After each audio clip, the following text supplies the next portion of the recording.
بسم اللہ الرحمن الرحیم۔ اللہم صلی علی سیدنا محمد وعلی آل سیدنا محمد وبارک وسلم۔ معاشرتی زندگی میں انسان ایک دوسرے کی مدد کے محتاج ہوتے ہیں۔ کبھی ہم کسی دوسرے سے کوئی فیور مانگتے ہیں اور کبھی کوئی ہم سے کسی قسم کی فیور کا، کسی حسن سلوک کا سوال کرتا ہے۔ ہمارے پیارے آقا صلی اللہ علیہ وآلہ وسلم نے ان لوگوں کے لیے تعلیم بھی ارشاد فرمائی جو کسی کی مدد کرتے ہیں، اور ان لوگوں کو بھی آداب سکھائے جو کسی سے مدد کا سوال کرتے ہیں۔ اس پیغام میں آپ کی خدمت میں چند باتیں ان لوگوں کے لیے جو کسی کے ساتھ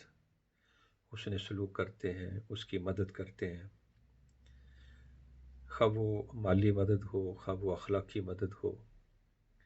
یا زندگی گزارنے کے لیے کسی قسم کی مدد کی ضرورت ہو اور ایک آدمی کسی دوسرے کا ہاتھ بٹاتا ہے۔ ہمارے پیارے آقا صلی اللہ علیہ وسلم کی تعلیمات پر نظر ڈالنے سے سب سے پہلی بات جو ہمارے سامنے آتی ہے وہ یہ: اگر آپ کو موقع ملتا ہے کسی دوسرے کی مدد کرنے کا، یا کوئی آدمی آپ سے مدد کا سوال کرتا ہے، تو آپ کو اس پر بہت زیادہ خوشی محسوس کرنی چاہیے اور اپنے رب کا شکر ادا کرنا چاہیے جس مالک نے آپ کو اس قابل بنایا کہ آپ کسی کی مدد کر سکتے ہیں۔ ہمارے پیارے آقا صلی اللہ علیہ وآلہ وسلم کی ایک حدیث سے مبارکہ جسے امام ترمذی نے سنن ترمذی میں روایت کیا، دیگر حدیث کی کتابوں میں بھی موجود ہے۔ اس حدیث سے مبارکہ کا ایک جملہ اللہ فی عون العبد ما کان العبد فی عون اخیہ، جب تک کوئی بندہ اپنے کسی بھائی کی مدد میں لگا رہتا ہے، اللہ جل جلالہ اسے اپنی مدد سے نوازتا رہتا ہے۔ تو پہلی بات جو ہم پیارے آقا صلی اللہ علیہ وسلم کی تعلیمات میں سیکھتے ہیں وہ یہ کہ کسی کی خدمت کرنے کا موقع ملے تو اس پر ہمیں اپنے دل ہی دل میں بڑی خوشی کا سما محسوس کرنا چاہیے۔ دوسرے نمبر پر جب ہم کسی آدمی کے ساتھ کوئی نیکی کریں تو خلوص نیت کے ساتھ کریں۔ اخلاص یا خلوص نیت کا سیدھا سا مفہوم یہ ہے کہ صرف اور صرف اللہ کو راضی کرنے کے لیے، کوئی دنیاوی غرض سامنے نہ ہو، نام و نمود، ریاکاری، دکھلاوا، یا اس بندے سے کسی قسم کی مدد کی توقع، یا اس نیکی کے کام سے کسی اور طرف سے کسی فیور کی توقع، ان تمام چیزوں کو اپنے دل سے نکال کر صرف اور صرف اپنے رب کی رضا کے لیے وہ نیک عمل کیا جائے، اور جس آدمی کے ساتھ ہم نیکی کر رہے ہیں اس سے ہم کسی قسم کے کسی بدلے کی، یہاں تک کہ اس سے شکریہ کی توقع بھی نہ کریں۔ اور تیسری بات عرض کرنے سے پہلے میں خلوص نیت کی جو اہمیت ہے اس پر تھوڑی سی بات عرض کر دینا چاہتا ہوں۔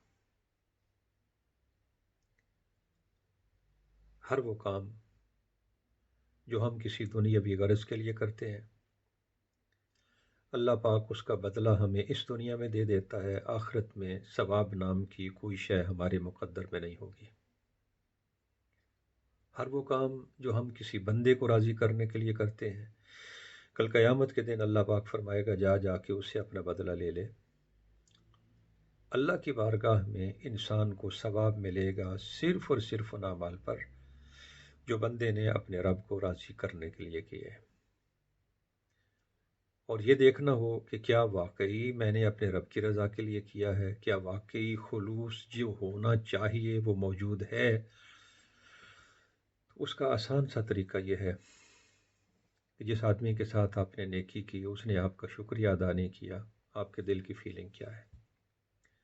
جس آدمی کے ساتھ آپ نے نیکی کی، آپ کو اس سے کوئی کام پڑا، آپ نے اسے بلایا، وہ نہیں آیا، آپ کے دل کی کیفیت کیا ہے؟ اگر تو اس پر آپ کو کوئی دکھ نہیں ہوا، کوئی فیلنگ نہیں ہوئی، آپ نے اس کو بالکل اس طرح لیا جیسے ایک عام آدمی جس کے ساتھ آپ نے کبھی کوئی نیکی نہیں کی، اسے آپ نے بلایا، وہ آپ کے لیے نہیں آیا، تو جو فیلنگ اس آدمی کے حوالے سے ہوتی ہے وہی فیلنگ اس آدمی کے حوالے سے اگر آپ کے دل میں ہے، تو پھر اس کا مطلب یہ ہے کہ آپ نے اللہ کی رضا کے لیے کام کیا ہے۔ اور اگر اس وجہ سے کہ آپ نے اس پر کوئی نیکی کی، اس کے ساتھ کچھ احسان کیا، اور جب وہ آپ کا شکریہ ادا نہیں کرتا یا آپ کے کام نہیں آتا تو آپ کو تکلیف ہوتی ہے، تو اس کا مطلب یہ ہے کہ وہ خلوص جو چاہیے تھا وہ آپ کو نصیب نہیں ہوا۔ اچھا، اب اس کے لیے بڑی آسان سی بات یہ ہے کہ جب ہم کسی آدمی کے ساتھ نیکی کریں تو ہم اپنے آپ کو یہ سمجھائیں کہ میں نے اس آدمی کے ساتھ نیکی کم کی ہے، اور اس آدمی نے میری نیکی کو قبول کر کے مجھ پر جو احسان کیا ہے وہ کہیں زیادہ ہے۔ ایک چھوٹی سی مثال عرض کر دیتا ہوں۔ اللہ کے راستے میں جب ہم اپنا مال خرچ کرتے ہیں تو کم از کم ثواب ایک کے بدلے 700 کا ہے۔ سورۃ البقرہ میں اللہ جل جلالہ نے اللہ کے راستے میں خرچ کرنے کا جو ثواب بیان کیا ہے وہ کم از کم 700، اور یہ آخری حد نہیں، اس کے بعد اللہ پاک کا فرمان ہے واللہ یضاعف لمن یشاء، اللہ جسے چاہتا ہے اس سے بھی بڑھا چڑھا کر ثواب عطا فرماتا ہے۔ وہ بڑھا چڑھا کر کتنا عطا کرتا ہے اس کا کوئی اندازہ قرآن پاک میں نہیں دیا گیا، تو کم از کم 700 ہے۔ اب غور کیجیے اس بات پر، آپ نے 100 روپیہ، 100 پاؤنڈ اللہ کے راستے میں کسی غریب مسکین کو دے دیا۔ اگر آپ کا وہ دیا ہوا قبول کرنے والا ہی کوئی نہ ہو تو وہ ثواب جو ایک کے بدلے 700 کا ہے، یا اگر میں آسان لفظوں میں کہوں کہ 100 دے کر 70,000 پاؤنڈ خرچ کرنے کا ثواب جو آپ کو ملا، وہ ملا اس وقت جب کسی غریب نے آپ کا دیا ہوا وہ 100 پاؤنڈ قبول کر لیا۔ اور اگر کوئی قبول کرنے والا ہی نہ ہو تو آپ ثواب کہاں سے لیں گے؟ آپ نے دیا 100 اور غریب نے اسے قبول کر کے آپ کو 70,000 پاؤنڈ خرچ کرنے کے ثواب کا حقدار بنا دیا۔ اب آپ اندازہ فرما سکتے ہیں کہ آپ نے اس کے ساتھ نیکی زیادہ کی یا اس غریب نے آپ کے ساتھ نیکی زیادہ کی ہے۔ تو یہ بات اگر اپنے آپ کو سمجھا لی جائے تو پھر انسان کے لیے بہت آسان ہو جاتا ہے اپنے رب کی رضا کے لیے کسی کو کوئی فیور دینا۔ اور ایک دوسری بات جو اس موقع پر اگر اپنے ذہن میں رکھ لی جائے، ایسا ہوتا ہے ہم چاہتے ہیں کہ اپنے رب کی رضا کے لیے خرچ کریں، مگر شیطان ذہن کے اندر کچھ وسوسہ اندازی کر دیتا ہے، اور جب انسان وہ مال خرچ کر رہا ہوتا ہے تو اس وقت کچھ نہ کچھ انسان کے دل میں اس طرح کی سوچیں آ جاتی ہیں کہ کل یہ میرے کام آئے گا، لوگ دیکھیں گے، لوگ کہیں گے اس نے بڑا اچھا کیا۔ اس قسم کی وسوسہ اندازی شیطان انسان کے دل میں کر دیتا ہے، اور بندہ جب غور کرتا ہے اس بات پر کہ کیا واقعی میں یہ اچھا کام اللہ کی رضا کے لیے کر رہا ہوں، تو دل جواب دیتا ہے نہیں، اب اس صورتحال میں کیا کیا جائے۔ اب اس صورتحال میں اگر آپ وہ نیکی کرنے سے رک جاتے ہیں تو اس کا مطلب یہ ہے کہ شیطان کامیاب ہو گیا، اس نے آپ کو ایک نیک کام کرنے سے روکنا چاہا اور اس نے روک لیا۔ تو پھر علاج کیا ہے؟ سیدھا سا علاج یہ ہے کہ اپنے ہاتھ اللہ کی بارگاہ میں اٹھا لیں، یا اللہ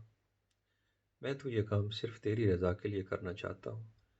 بس شیطان نے میرے ذہن کے اندر کچھ وسوسہ ڈال کے میری نیت کو خراب کرنے کی کوشش کی ہے، یا اللہ مجھ سے یہ وسوسہ دور نہیں ہو رہا، تو قبول کرنے والا ہے، میں تیری رضا کے لیے کرنا چاہتا ہوں، شیطان کی اس وسوسہ اندازی کے اثرات کو میرے دل سے دور فرما دے۔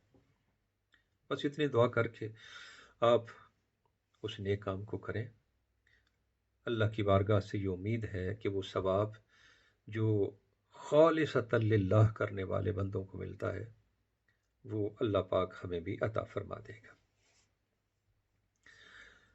ایک اور بات یہاں قابل غور ہے، ہم جو ڈپریسڈ ہوتے ہیں، ہماری جو ذہنی پریشانیاں ہیں، اگر آپ ان کی وجوہات کی طرف جائیں نا، تو ایک بہت بڑی وجہ ڈپریشن کی یہ بھی ہوتی ہے، ہم لوگوں کے ساتھ اچھا سلوک کرتے ہیں، ہم توقع کرتے ہیں کہ اس آدمی کی طرف سے رسپانس یہ ہونا چاہیے، مگر جب وہ نہیں ہوتا ہم ڈپریسڈ ہو جاتے ہیں۔ میں نے کتنے بندوں کو سنا ہے، میں سارے خاندان کے ساتھ اچھا سلوک کرتا ہوں، اچھا سلوک کرتی ہوں، لیکن کوئی بھائی، کوئی بہن، کوئی رشتہ دار میرے ساتھ اچھا سلوک نہیں کرتا، اور یہ سوچ سوچ سوچ سوچ کے بندہ پاگل ہوتا جا رہا ہے۔ بڑا آسان سا علاج یہ ہے، آپ جب کسی کے ساتھ کوئی نیکی کریں تو اس سے کوئی توقع وابستہ ہی نہ کریں، نہ آپ کو یہ توقع ہو کہ میں نے فلاں کے ساتھ نیکی کی اور وہ میرے ساتھ نیکی کرے، نہ آپ کے دل میں کسی قسم کے رسپانس کی توقع ہو، اور نہ اس طرف سے وہ رسپانس نہ ملنے کی وجہ سے آپ ڈپریسڈ ہوں۔ تو یہ بڑا آسان سا علاج ہے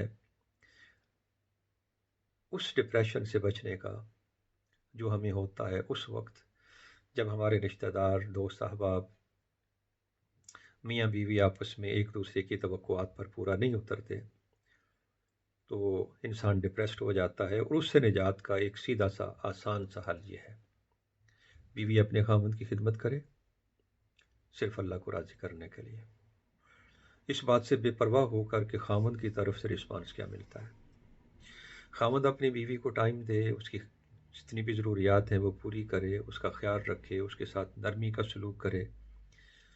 صرف اپنے رب کو راضی کرنے کے لیے، اس بات سے بے پرواہ ہو کر کہ بیوی کی طرف سے رسپانس کیا ملتا ہے۔ نتیجہ یہ ہوگا کہ وہ جو لوگوں سے ہم توقعات وابستہ کرتے ہیں، اور میں اگر یوں کہوں کہ یہ بہت بڑی محتاجی ہے، بہت بڑی محتاجی ہے کہ ایک انسان کسی کے ساتھ اچھا سلوک کرے اور پھر وہ توقع کرے کہ وہ بندہ مجھے کوئی شکریہ یا اس کی طرف سے کوئی توقع انسان اپنے دل کے اندر رکھے۔ یہ بہت بڑی محتاجی ہے، اور اس محتاجی سے بچنے کا آسان سا سیدھا سا طریقہ یہی ہے، جس رب کو راضی کرنے کے لیے کام کیا اس رب نے مجھے اجر عطا فرما دیا، اب اس بندے سے میرا لینا دینا کچھ نہیں۔ آپ یقین فرمائیں کہ اگر انسان کو یہ خلوص کی دولت نصیب ہو جائے اور اس انداز سے کسی کی مدد کرنے کی توفیق اللہ پاک عطا فرما دے، اور جب انسان کا دل اس مقام پہ آ کے مطمئن ہو جائے کہ کوئی اور دیکھ رہا ہے یا نہیں دیکھ رہا، جس مالک کو خوش کرنے کے لیے کر رہا ہوں میرا وہ مالک دیکھ رہا ہے، بس میرے لیے اتنا کافی ہے۔ آپ یقین فرمائیں کہ اس میں جو سکون ہے، اس میں جو لذت ہے، وہ لفظوں میں بیان نہیں کی جا سکتی، وہ محسوس کی جا سکتی ہے، اور یہ محسوس ہوگی اس وقت جب کوئی بھی نیک کام کیا اور دل نے یہ گواہی دی کہ جس رب کی رضا کے لیے کر رہا ہوں میرا وہ رب دیکھ رہا ہے، بس میرے لیے اتنا کافی ہے۔ اب اگلی بات، جب ہم کسی کے ساتھ خلوص نیت کے ساتھ کوئی کام، کوئی اچھائی کرتے ہیں، جہاں ایک اور حدیث میرے ذہن میں آ رہی ہے، صحیح مسلم شریف کتاب الامارت میں نبی کریم صلی اللہ علیہ وسلم کی ایک حدیث مبارکہ ہے، جس میں یہ فرمایا گیا کہ قیامت کے دن سب سے پہلے جن لوگوں کا حساب و کتاب ہوگا، آقا علیہ الصلوۃ والسلام نے وہ 3 بندے گنے ہیں، شہید، عالم اور سخی۔ سب سے پہلے ایک ایسے آدمی کو بلایا جائے گا جو میدان جنگ میں لڑتا ہوا مارا گیا۔ اللہ اس سے پوچھے گا بتا تو نے کیا کیا، مفہوم عرض کر رہا ہوں حدیث کا۔ کہے گا یا اللہ لڑتا رہا تیرے دین کے دشمنوں کے ساتھ اور اپنی جان میدان جنگ میں تیری رضا کے لیے قربان کر دی۔ اللہ فرمائے گا تو جھوٹ بولتا ہے، تو لڑتا رہا اس لیے لوگ کہیں گے بڑا بہادر ہے، اور وہ دنیا میں لوگوں نے تجھے بہادر کہہ دیا۔ پھر اللہ پاک حکم دے گا کہ اس کو لے جاؤ اور منہ کے بل گھسیٹ کے دوزخ کی آگ میں ڈال دو۔ عالم کو بلایا جائے گا، تو نے کیا کیا؟ وہ کہے گا یا اللہ ساری زندگی تیرا دین پڑھتا پڑھاتا رہا۔ اللہ فرمائے گا تو پڑھتا پڑھاتا رہا اس لیے کہ لوگ کہیں بڑا عالم ہے، اور وہ لوگوں نے کہا۔ تو قرآن کی تلاوت کرتا رہا اس لیے کہ لوگ کہیں بڑا قاری ہے، وہ ہم نے کہلوا دیا تمہیں۔ اور پھر اس کے بارے میں بھی حدیث کے الفاظ ہیں ثم امر به فصحب علی وجهه۔ اللہ پاک کے نبی صلی اللہ علیہ وسلم نے ارشاد فرمایا کہ حکم ہوگا اور منہ کے بل گھسیٹ کر اسے دوزخ کی آگ میں پھینک دیا جائے گا۔ پھر سخی کو بلایا جائے گا جو ساری زندگی اپنی دولت لٹاتا رہا۔ اللہ پوچھے گا بتا تو نے کیا کیا؟ وہ کہے گا یا اللہ دولت لٹاتا رہا تیرے نام پر۔ اللہ پاک فرمائے گا تو جھوٹ بولتا ہے، تو دولت لٹاتا رہا اس لیے کہ لوگ کہیں بڑا سخی ہے، اور لوگوں نے کہا تو بڑا سخی ہے۔ جس مقصد کے لیے تو نے عمل کیا وہ مقصد تجھے دنیا میں مل گیا۔ اور پھر اس کے بارے میں بھی حدیث کے الفاظ ہیں، اللہ کے محبوب صلی اللہ علیہ وسلم نے ارشاد فرمایا کہ اسے بھی حکم ہوگا گھسیٹ کے لے جاؤ اور اسے جا کے دوزخ کی آگ میں ڈال دو۔ ایک بات تھوڑی سی اگر آپ توجہ کریں تو یہ موٹیویشن کے لیے بہت بڑی بات ہے۔ ایک آدمی 1000 روپیہ خرچ کرنا چاہتا ہے، ایک کے بدلے 700 کا ثواب ہے۔ حساب کریں تو 1000 خرچ کرنے پر 7 لاکھ خرچ کرنے کا ثواب ملتا ہے۔ اب ایک آدمی نے 1000 خرچ کیا، اناؤنس کیا، اور اس کی نیت میں صرف اور صرف اتنا ہے کہ لوگ کہیں گے دیکھو اس نے بڑا خرچ کیا ہے۔ اب اس بد نصیب کو کیا ملا؟ کیا بہت بڑی محرومی نہیں ہے کہ 7 لاکھ خرچ کرنے کے ثواب سے اس آدمی نے اپنے آپ کو محروم کر لیا ہے صرف اس وجہ سے کہ وہ لوگوں میں ایک نام کمانا چاہتا ہے؟ اور اگر اللہ پاک اسے توفیق دے اور وہ یہ 1000 خرچ کرے اللہ کو راضی کرنے کے لیے، تو باتیں چھپی نہیں رہتی، نکلتی ہیں، پتہ چلتا ہے لوگوں کو۔ تو ایسا آدمی 7 لاکھ خرچ کرنے کا ثواب بھی پالے گا، اور وہ جو لوگوں سے تعریف و توصیف ملتی ہے وہ بھی اسے مل جائے گی۔ آپ جنازہ پڑھنے کے لیے گئے، نبی علیہ الصلوۃ والسلام ارشاد فرماتے ہیں کہ جو آدمی کسی مسلمان کا جنازہ پڑھنے کے لیے جاتا ہے تو اللہ پاک اسے، صحیح بخاری شریف میں حدیث ہے، فرمایا اسے 1 کی رات ثواب ملتا ہے۔ اگر وہ جنازہ پڑھنے کے بعد دفن کر کے واپس آئے تو پھر یہ ثواب ڈبل ہو جاتا ہے، 2 کی رات ثواب ملتا ہے۔ صحابہ نے پوچھا کی رات کیا ہے تو آقا علیہ الصلوۃ والسلام نے فرمایا کلو کی رات مثل احد، 1 کی رات اتنا بڑا جتنا بڑا احد پہاڑ۔ گویا ہر مسلمان جنازہ پڑھنے والا اگر وہ اللہ کی رضا کے لیے جائے تو احد پہاڑ جتنا ثواب اپنی جھولی میں ڈال کے واپس آتا ہے۔ اور جو آدمی مرنے والے کے رشتہ داروں کو منہ دکھانے کے لیے گیا، 2 آدمی اکٹھے چلے، ایک گیا اللہ کو راضی کرنے کے لیے، دوسرا گیا رشتہ داروں کو منہ دکھانے کے لیے۔ وہ رشتہ داروں کو منہ دکھانے والا بد نصیب نرا منہ دکھا کے واپس آ گیا، اور رب کو راضی کرنے کے لیے جنازہ پڑھنے کے لیے جانے والا رشتہ داروں کو منہ بھی دکھا آیا اور احد پہاڑ جتنا ثواب بھی اپنی جھولی میں ڈال کے لے آیا۔ تو کوشش یہ ہونی چاہیے کہ جب بھی ہم کسی کو کوئی فیور دیں، کسی کے ساتھ کوئی نیکی کریں، کسی کی مدد کریں، تو وہ مدد صرف اور صرف اللہ کی رضا کے لیے ہو۔ اب آخری بات اس سلسلہ میں، ہم جو نیک عمل کرتے ہیں پھر انہیں سنبھالنے کی بھی ضرورت ہے۔ ایسا نہ ہو کہ ہماری کسی غلطی کی وجہ سے وہ جو کمائی ہم نے کی تھی بڑی محنت کر کے وہ کمائی ضائع ہو جائے، اور یہ ایسا ہوتا ہے۔ اللہ پاک قرآن مجید میں ارشاد فرماتا ہے، یا ایھا الذین آمنوا لا تبطلوا صدقاتکم بالمن والاذی کالذی ينفق مالہ رئاء الناس ولا یؤمن باللہ والیوم الآخر۔ اس آیہ کریمہ کی ترجمہ اور تفسیر کو اپنے پیش نظر رکھتے ہوئے مفہوم جو نکلتا ہے اس کو ہم پیش نظر رکھیں گے تو اس نتیجے پر پہنچتے ہیں کہ جب ہم کسی فیور پر، جب ہم کسی احسان پر، جب ہم کسی نیکی پر احسان جتاتے ہیں تو اس نیکی کا ثواب ضائع ہو جاتا ہے۔ شیطان انسان کا پیچھا نہیں چھوڑتا، اس کی حتی الامکان کوشش یہ ہوتی ہے کہ بندہ نیک عمل کرے ہی نہ، کرے تو وہ نیت خراب کرنے کی کوشش کرتا ہے تاکہ اسے ثواب بھی نہ ملے۔ بندہ نیک نیت کے ساتھ عمل کر لیتا ہے، پھر اس کی کوشش یہ ہوتی ہے کہ یہ نیک عمل اس کے نامہ اعمال سے مٹ جائے، ڈیلیٹ کر دیا جائے، اس کے ثواب سے یہ آدمی محروم ہو جائے، اور اس کے لیے بعض اوقات شیطان اس طرح کی چال چلتا ہے۔ آپ نے کسی غریب مسکین کے ساتھ، اپنے کسی غریب رشتہ دار کے ساتھ نیکی کی، 1 سال 2 سال 10 سال 20 سال، ہزاروں پاؤنڈ آپ نے خرچ کیے، پہاڑوں جتنا ثواب آپ نے کما لیا۔ اب شیطان کو تو یہ بات اچھی نہیں لگتی، اس کے بارے میں تو یہ نہیں آتا کہ آپ قیامت کے میدان میں کھڑے ہوں اور اتنا ثواب آپ کے نام اعمال میں ہو۔ وہ پھر کیا کرتا ہے؟ وہ جس کے ساتھ آپ نے نیکی کی وہ اس کے ذہن میں کچھ وسوسہ اندازی کرتا ہے، اور وہ کوئی ایسی بات کرتا ہے، کوئی ایسا کام کرتا ہے جس سے آپ غصے میں آ جاتے ہیں اور آپ شروع ہو جاتے ہیں، یاد ہے عید کے موقع پر تمہارے بچوں کے پاس کپڑے نہیں تھے اور میں نے لے کے دیے تھے۔ آپ کی زبان سے جملہ نکلا اور وہ جو ثواب آپ کے نامہ اعمال میں لکھا ہوا تھا وہ ختم ہو گیا۔